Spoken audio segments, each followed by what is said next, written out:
बिहार की राजनीति में पिछले 3 दशक गठबंधन युग के तौर पर जाने जाएंगे।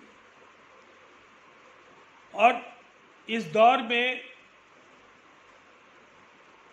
यह प्रत्याशित नहीं है कि आखिरी समय तक घटक दलों के बीच सीटों पर तालमेल की प्रक्रिया चलती है, और राजनीतिक कार्यकर्ताओं को भी ये पता है कि उनकी तैयारियां मुकम्मल हैं और समय आने पर जैसे ही सिंबल और उनके नाम की घोषणा होती है वो अपने अपने क्षेत्र में चले जाते हैं। इसलिए ऐसा कहना कि ये एक नई परिस्थिति है, मुझे लगता है राष्ट्रीय जनतांत्रिक गठबंधन और बिहार के लोकप्रिय मुख्यमंत्री नीतीश कुमार जी की सरपरस्ती में, उनकी अगुवाई में, उनके नेतृत्व में एनडीए को जो मनोवैज्ञानिक बढ़त है उसमें जैसे ही सीटों का ऐलान होगा, उम्मीदवार जब क्षेत्र में बने हुए हैं, अपना काम कर रहे हैं, पार्टी लगातार जनता के बीच है, तो फिर ये विलंब का कोई सवाल बहुत ज़्यादा मुश्किलें खड़ा करने वाला नहीं है। तो सुना आपने जेडीयू के प्रवक्ता राजीव रंजन ने अभी क्या कहा।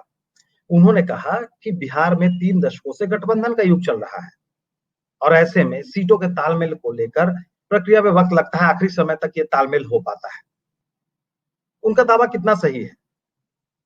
ऐसा लगता है कि वो पार्टी के बंधनों में बंधकर ऐसे बयान दे रहे हैं, ऐसे दावे कर रहे हैं। हालांकि इस दावे के उलट एक सच्चाई, एक विपरीत एक सच्चाई है, और वो ये है कि कल चिराग पासवान ने एक बड़ी बैठक बुलाई है। ये बताया जा रहा है कि एलजेपी की चुनाव से पहले ये आखिरी और निर्णायक बैठक है, जिसमें वो 143 सीटों की पर अपने उम्मीदवारों के नाम पर चर्चा करेगी। सवाल ये उठता है कि राजीव रंजन के इस बयान यानी जेडीयू के इस बयान का मतलब क्या है?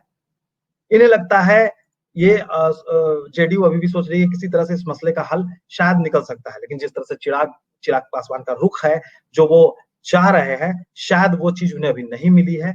जिस जो डिमांड है उनकी, जो मुद्दे हैं उनका अभी तक कोई समाधान नहीं हो पाया है।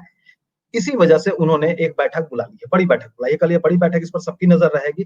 दावे तो होते रहेंगे, लेकिन दावों के उलट जो घटनाक्रम है वो ज्यादा असल परिस्थिति को सामने रखता है, और यही परिस्थिति अभी दिख रही है। तो जाहिर है कि आगे पता चलेगा कि चिराग पासवान क्या करने वाले हैं और जेडीयू के इस दावे में कितना दम है।